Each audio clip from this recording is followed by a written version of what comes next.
لیکن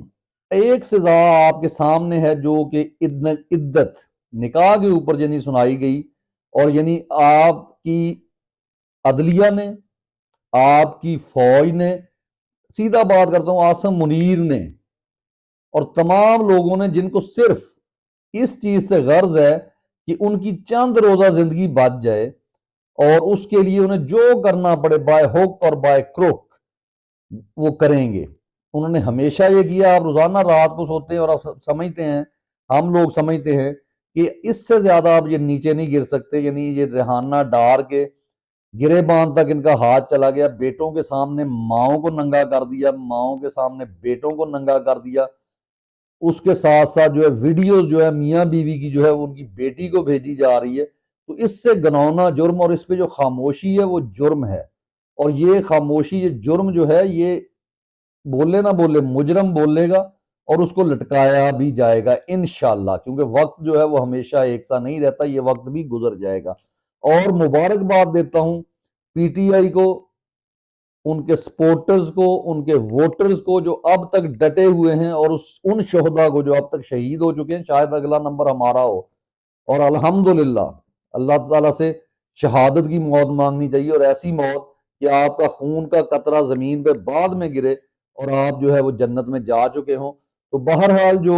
یہ سزا سنائی گئی ہے، یہ ایک گھٹیا ذہن کی عکاسی کرتی ہے،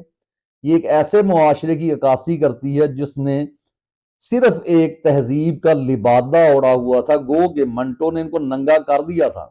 لیکن اس وقت لوگ کہتے تھے کہ نہیں، اور میں بھی اس کے اوپر کنٹراڈکٹری یعنی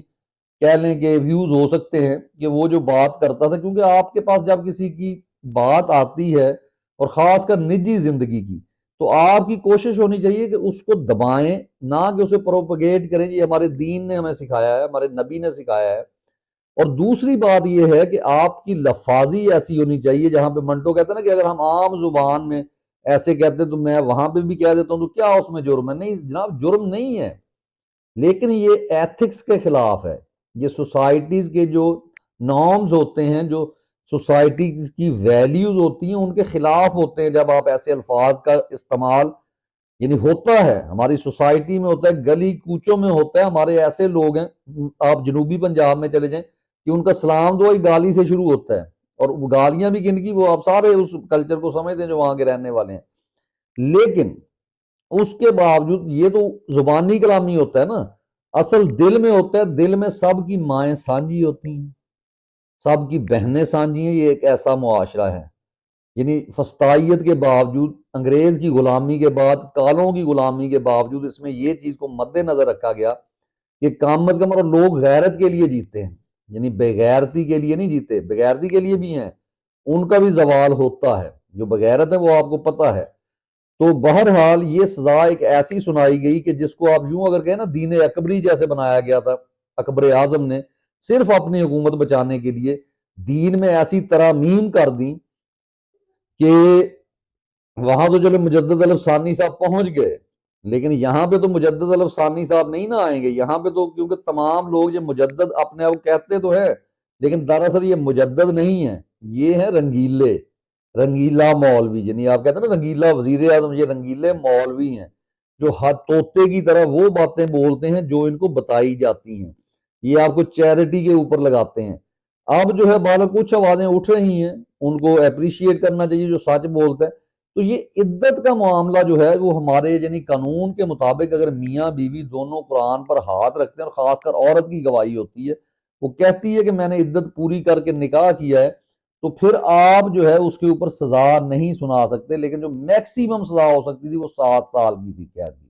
جو کہ سنا دی گئی، جرمانہ بھی کر دیا گیا۔ تو میں نے بتایا نا آپ کو کہ یہ تمام جو سزائیں ہیں یہ واپس ہو جاتی ہیں، ریورس ہو جاتی ہیں، لیکن وہی بات میری، نابالغ لوگ نہ دیکھیں، بچے نہ دیکھیں، عورتیں نہ دیکھیں، لیکن کیا کیا ان سے چھپایا جائے۔ یہاں پہ انہوں نے پورا معاشرہ ننگا کر کے رکھ دیا ہے، اور خود ننگے ہوئے ہیں تو سب کو ننگا کر رہے ہیں۔ اور ننگا کیا کر رہے ہیں؟ یعنی شریف لوگوں کو ان کے اوپر کیچڑ اچھال رہے ہیں۔ تہمت کی کیا سزا ہے یہ آپ تصور نہیں کر سکتے۔ وہاں پہ وکیل بھاگ گیا، وہاں پہ جناب وہ خاور منیکا بکواس کرتا رہا لیکن بھاگ گیا، اور اس کا جھوٹ ہے۔ اور قرآن پہ ہاتھ رکھ کے دونوں میاں بیوی نے یہ گواہی دی کہ ہمارا نکاح شرعی ہے، لیکن اسے ہماری عدالت نے، اور جس کے یہ ابتسام الہی ظہیر صاحب کہتے ہیں کہ جب ملک میں جو حکومت وقت ہوتی ہے اس کو یہ یعنی حدیث سنا کر آپ کو کنونس کرنے کی کوشش کرتے ہیں کہ ان کی بات کو مانا جائے، تو یہاں یہ نہیں بتاتے کہ جب حکومت وقت جو ہے وہ یزید کی تھی تو حضرت امام حسین رضی اللہ تعالیٰ عنہ کیوں کھڑے ہو گئے تھے؟ اس لیے کہ فسطائیت کا کھیل، بیٹے باپ کے بعد بیٹا بادشاہ نہیں بنے گا، اسلام کا یہ طریقہ ہے۔ ڈیموکریسی اگر ریئل سینس میں اور اس میں مذہب شامل کر دیا جائے تو یہ اسلام نے دیا ہے یہ طریقہ۔ خلافت کیا تھی؟ خلافت یہی تھی جس میں آپ کو الجھایا ہوا ہے خلافت چاہیے یا جمہوریت چاہیے، وہ جمہوریت ہی الو کے پٹھو خلافت سے نکلی ہے۔ ہاں اس میں جو چیزیں کم کر دی ہیں انگریزوں نے ان کو ایک طرف ہم نے دیکھنا ہے کہ کیونکہ جمہوریت جب ہوتی ہے وہ تمام دنیا کے لیے ہوتی ہے، آپ نے امامت کرنی ہوتی ہے پوری دنیا کی، لیکن یہاں پہ 2 رکعت کے امام ہم نے کھڑے کیے ہوئے ہیں جو سوائے فساد پھیلانے کے، سوائے جو ہے فتوے دینے کے، غلط باتیں کرنے کے، نکاح کے اوپر چپ رہنے والے، اور آج تک جتنے دھرنے دیے ان کو کوئی نبی صلی اللہ علیہ وسلم سے محبت چھوڑ دیں، یہاں پہ چرس کے سگریٹ پی کر الو کے پٹھے جو ہے وہ جناب عید میلاد النبی پہ پہنچے ہوتے ہیں، ڈانس ہو رہا ہوتا ہے، تو یہ وہ لوگ ہیں جنہوں نے سوائے صرف اپنی روٹی کمانے کے لیے، اور کن کے کہنے پہ؟ ایسٹ انڈیا کمپنی کے کہنے پہ کہ ڈیوائیڈ کرو ان کو فرقوں میں اینڈ رول ہم نے کرنا ہے، آپ عیاشی کریں، تو یہ طبقات وہ ہیں۔ تو بہت ہے انہوں نے ہماری بہنوں ماؤں اب انہوں نے سب کچھ جو ہے کر دیا، اب آپ کا کیا ذمہ داری بنتی ہے؟ آپ کی ذمہ داری ہے کہ ان سے ڈرنا نہیں ہے، کیونکہ عمران خان آج بھی اس آس پر بیٹھا ہے کہ 8 فروری کو یہ قوم ووٹ سے بدلہ لے گی، اور اگر آپ کے دل میں کوئی لالچ، کسی کا خوف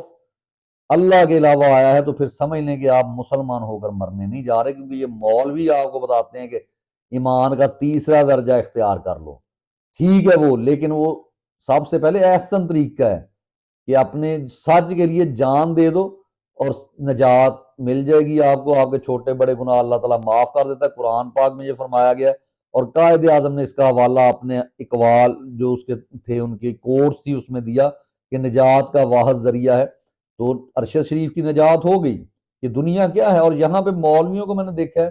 کہ وہ مسجد میں بیٹھ کے کہہ رہے ہیں اللہ تعالیٰ فلسطین پر رحم کرے، الو کے پٹھو اپنے اوپر رحم مانگو، فلسطین کے اوپر تو رحم اللہ تعالیٰ نے کیا ہوا ہے کیونکہ جہاد وہاں پہ شروع ہے، اور وہ لوگوں کو یقین ہے کہ ہم نے مرنا ہے تو اللہ کے پاس جانا، جبکہ آپ لوگ ذرا دل میں جھانکیں، اگر آپ کو یقین ہو نا کہ قیامت پہ، اور آپ کو پتا ہو کہ آپ نے اللہ کے آگے جواب دینا۔ آصف منیر صاحب کو میں سیدھی بات کرتا ہوں، اگر آپ حافظ قرآن ہے اور سمجھ کے پڑھو اور کہتے ہیں آپ کہ میں ثابت کر دیتا ہوں قرآن سے کہ جو سوشل میڈیا وہ فتنہ ہے، تو میں قرآن سے ثابت کر دیتا ہوں کہ آپ کی مکمل 1956 سے لے کر اب تک کی جتنی بھی آرمی اور جتنی جماعتیں بنائی گئی ہیں، میں یہ قرآن سے ثابت کرتا ہوں کہ یہ آپ لوگوں نے ظلم کیا ہے، اور وہ ظلم کیا ہے جو فرعون کرتا تھا، ٹھیک ہے؟ تو اس لیے آپ لوگوں پر کو اگر اللہ تعالیٰ چاہے آپ کا ذہن بدل سکتا ہے، ورنہ اور آپ نے انتہا درجے کی اتھاہ گہرائیوں میں اس ملک کی اخلاقیات کو ڈبو دیا ہے۔ ہمارے بچے کل کو کیا سوچیں گے؟ یہ تاریخ کا حصہ ہے، اور چہرے تو آپ کے کالے ہو رہے ہیں، لیکن ساتھ ساتھ ہم لوگ یا ہوں گے یا نہیں ہوں گے یا ہمارے جیسے اور لوگ ہوں گے، وہ بچوں جب پوچھیں گے سوشل میڈیا کے اوپر یہ ہمارے ملک میں بابا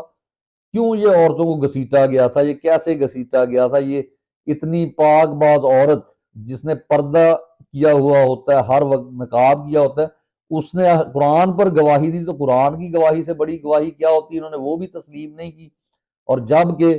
نواز شریف کی، یحییٰ خان کی،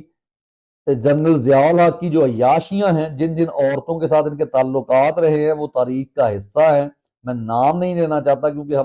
ہماری تربیت نہیں ہے، آپ خود اس کو دیکھیں کہ یحییٰ خان تو وہ بے غیرت شخص تھا جو سفیر کسی ملک کا آیا بیٹھا تھا تو وہ کیا کر رہا تھا؟ اپنی سیکسول یعنی سیٹسفیکشن کے لیے ابھی ٹائم ہی اسے نہیں دے رہا تھا، اور کس کے ساتھ تھا وہ؟ آپ تاریخ کھولنے آپ کو مل جائے گا، جنرل رانی نے آ کر بتایا تھا، اور آج بھی جنرل رانی موجود ہے جو اسی سوچ کی عکاس ہے، اور وہ یہ چاہتی ہے، اور اس کے کہنے پہ آپ کے بہت بڑے لوگوں کو مارا گیا، قتل کیا گیا، اور ابھی ریسنٹلی جو بہت بڑا سانحہ ہوا ہے، وہ شہید کر دیا گیا آزاد امیدوار جو کھڑے تھے، اور اس پہ یعنی سیاست چمکائی جا رہی ہے جی پی ٹی آئی کا یہ بلنڈر ہے۔ P T I militant group نہیں ہے، نہ مجبور کریں پی ٹی آئی کو کہ جس دن انہوں نے اسلحہ اٹھا لیا آپ کو کہیں چھپنے کی جگہ نہیں ملے گی۔ میں یہ آپ کو بتا رہا ہوں لیکن آپ کو سمجھ نہیں آ رہی، اور ایک خبر آ رہی ہے سوشل میڈیا پہ کہ جناب آصف غفور صاحب دیوار کے اوپر چڑھ گئے،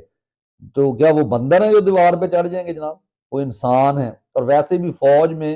یہ عمران خان صاحب جو بھاگ گئے تھے جب، اور فوج نہیں پکڑ سکی تھی ان کو مشرف کے دور میں، تو یہ فوجی جو لوگ ہیں یہ جناب رات کو پارٹیاں کرنے والے، یہ وہ لوگ ہیں عیاشیاں کرنے والے آفیسرز۔ ٹریننگ ان کی کیا ہے؟ کچھ بھی نہیں، وہ تھوڑی سی ایکسرسائز کر کے اپنے آپ کو تھوڑا بہت فٹ رکھ لینا، اور باقی بڑھاپا ہلا ان سے جاتا نہیں ہے، اور جا کے اپنے آپ کو جب بھی یعنی باجوہ صاحب کا دل تھا عمران خان کو آپ بھی اپنے آپ کو، یعنی اس کا مطلب وہ بھی خود کو سمجھتا ہے کہ میں پلے بوائے ہوں۔ وہ تم پلے بوائے نہیں ہو، تم سیکس جس کو کہتے ہیں نا سیکسول انسیکٹ ہو، سیکسی انسیکٹ جسے کہتے ہیں، کیڑا، جنسی کیڑا، تم وہ لوگ ہو۔ تو اس لیے اپنے آپ کو بہتر کرو، اس معاشرے کو پھلنے پھولنے دو، کیونکہ تم نے مر جانا ہے کچھ عرصے کے بعد، ہم نے بھی مر جانا ہے، لیکن کوئی اچھی روایات چھوڑ کے جاؤ اپنے ملک کے لیے۔ اگر جی کے بھوکے بھی مر جاؤ گے نا تو کل کو دنیا تمہیں سلیوٹ کرے گی، لوگ تمہاری قبر پھولوں کی چادریں چڑھائیں گے، لوگ تمہیں اعزاز کے ساتھ دفنائیں گے۔ ورنہ جیسے باجوہ نے کہا تھا نا میں تو اب باقی کی زندگی گمنامی کی زندگی کیوں کہہ رہا تھا، وہ پیسہ اکٹھا کر لیا تھا، ادروائز گمنامی کی زندگی اپنے ملک میں رہے اور ملک کو سنوارو کہ آپ کو دوسرے ملکوں کے جزیروں پر نہ جانا پڑے۔ اور انہوں نے کتنے مربع ہڑپ کر لیے، انہوں نے کتنا، فوج کا مقصد ہوتا ہے کہ ایکسٹینڈ کرنا اور پھر ان کو جگہ دی جانی چاہیے، لیکن جب آپ نے ملک کی سرحدیں سکیڑ دی اور پھر بھی آپ مربع لیتے ہیں، ریٹائرمنٹ کے بعد جرنیل اور کسی کو ایکڑ ملتے ہیں، تو یہ زمین تو جناب ساری آپ نے لے لی، کہیں آپ کا قبضہ گروپ ہے، کہیں آپ نے ڈی ایچ اے بنا رکھا ہے، پورے کاروبار کے اوپر قبضہ کیا ہوا ہے، اور آپ کے کہنے پہ ججز جو ہے، اب جج بشیر صاحب نے جو ہے وہ انہوں نے چھٹی کے لیے درخواست دی تھی، لیکن یہ پھر فیصلہ ان سے سنوایا گیا، اور اب انہوں نے کہا کہ جب تک میری ریٹائرمنٹ نہیں ہو جاتی تو مجھے چھٹی دے دیجئے۔ تو یہ فیصلے کیسے آ رہے ہیں سب کو پتہ ہے، پوری قوم اس کو دیکھ رہی ہے، اور انشاءاللہ اس کا آپ سے حساب بھی لیا جائے گا۔ جی اگلے ویلاگ تک کے لیے اجازت دیجیے۔ پاکستان زندہ باد۔